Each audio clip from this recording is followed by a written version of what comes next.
It was a beautiful day outside and I was as happy as a clam, or whatever the kosher version of a clam is. I was sitting in the backyard reading a book and watching my kids play on the swing set. At one point I looked up and I saw my son showing his sisters his newfound skills in the monkey bars. He said, "Girls, watch this."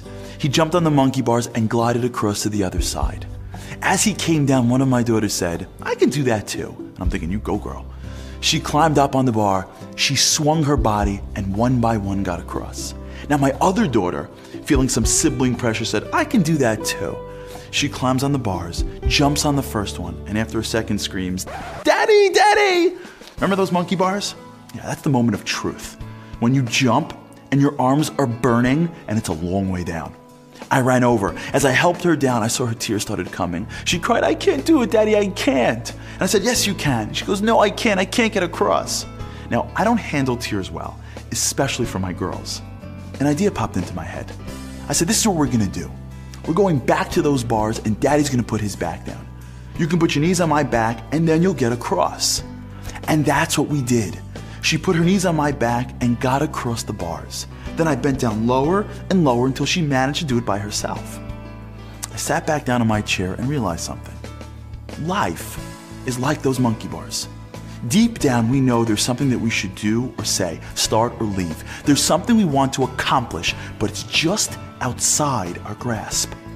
It requires us to take a jump off the step we're on. It requires us to take a risk, a leap, a jump to that first bar.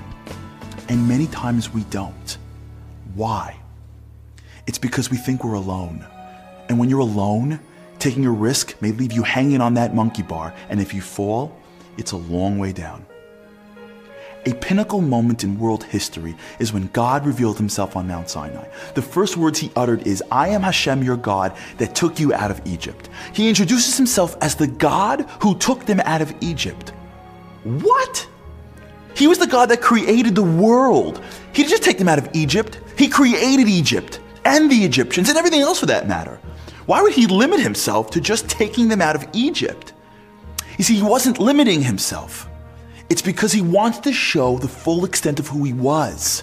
Of course he created the world and had the power over everything. But had he gone with that description, they may have thought that he was above it all. He was too holy and too lofty to bother himself with the mundane activities of humans. He's not going to lower himself to save a small nation of slaves. God says, "I took you out. I'm involved in your life. I didn't just create you, I'm with you. I'm your dad. I care about you. I worry about you. I was the one that came running when you were hanging on the monkey bars of Egypt and screamed, 'Daddy.'"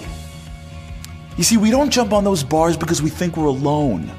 Alone to deal with the challenges of our lives, alone to deal with our fears and our failures. But that's not true. We are never alone. "I took you out of Egypt" is God's testimony that even in the worst of circumstances, you are never alone.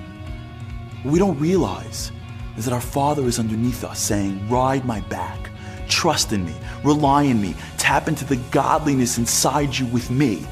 I will help you get across."